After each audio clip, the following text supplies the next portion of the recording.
The laughter died in my throat before it even began. "Relax, babe," she said, smirking over the rim of her wine glass. "It's just a joke. You're so sensitive." The words echoed through the dining room like shards of glass raining down on marble.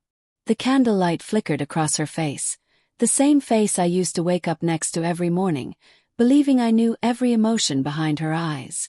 But that smirk, cold, dismissive, was new. And it wasn't the joke that stung. It was the ease with which she said his name. Her ex, the one she swore meant nothing. The one she said she'd blocked years ago. But that night, she let his ghost sit between us like a silent guest at our table. I forced a small laugh, one that sounded hollow even to my own ears. "Guess I can't compete with a ghost, huh?" Her eyes darted away. "Oh, come on, don't be dramatic." She reached across the table to touch my hand, but I pulled back before her fingers grazed mine. It wasn't just a joke. Not to me. Something in her tone, too casual, too familiar, dug under my skin. That kind of joke doesn't come from nowhere. You don't compare someone's body to an ex unless you've been thinking about that ex. The silence stretched. She went back to sipping her wine, scrolling through her phone like nothing had happened. I watched the screen light flicker in her eyes. And that's when I saw it.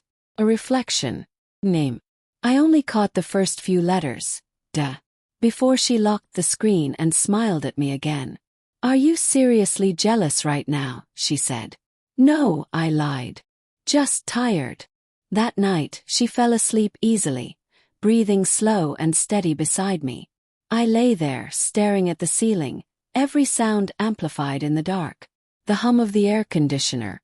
The faint buzz of her phone charging on the nightstand. The soft vibration of a notification. I turned my head. Her phone lit up again. And this time the name was clear. Darren. Her ex. My pulse thundered in my ears. I sat up slowly, careful not to wake her, and reached for the phone. My thumb hovered over the screen before I stopped. No password. That was strange. She'd always had one before. A trickle of dread slid through me. I opened the messages. "Darren, missed you tonight." Darren. That dress looked familiar, winky face. Darren. He doesn't know, does he? The world tilted. My chest tightened. For a long moment I couldn't breathe. I scrolled further. Weeks of messages. Hidden under nicknames, emojis, and inside jokes. Photos. Deleted ones. But not well enough, because her backup folder still held the truth. She wasn't joking about her ex. She'd been seeing him. The next morning, she hummed in the kitchen, making coffee like nothing had happened. I watched her, memorizing every detail. The curve of her back, the way her hair brushed her neck, the scent of vanilla creamer that always lingered when she poured it. "Morning," she said cheerfully, turning to hand me a mug. I took it but didn't drink. "Rough night?" "Yes." She smiled, oblivious. "You were tossing and turning. Bad dreams again?" "Yeah," I said quietly. "Something like that." My voice didn't shake. I don't know how it didn't. The day crawled by. At work, I stared at spreadsheets I didn't see. Every number blurred into static. Every sound, the clack of keyboards, the murmur of voices, became white noise. Her face kept flashing through my mind, lit by the glow of her phone. "He doesn't know, does he?" No, I didn't. But now I did. And once you see betrayal that clearly, you can't unsee it. When I got home, she was in the shower. Her phone lay on the bed again, unlocked. Like she wanted me to find it this time. A message blinked on the screen. "Darren. Same place tonight. Miss that laugh of yours."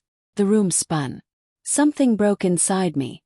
Not loudly, not violently, but in a quiet, surgical way. The kind of break that changes how you see everything that follows. She came out of the bathroom in a towel, steam curling around her. "You're home early," she said, startled. I held up her phone. "He misses your laugh." Her face drained of color. "What?" "You should probably reply," I said calmly. "Wouldn't want him to think you're ignoring him." She froze, trembling slightly, water dripping onto the floor. "It's not what it looks like." I laughed softly. Then explain it to me. Because from where I'm standing, it looks exactly like what it is. Her eyes filled with tears. It was just stupid texting. Got lonely. You've been distant lately, Anne. Cut her off. And he wasn't.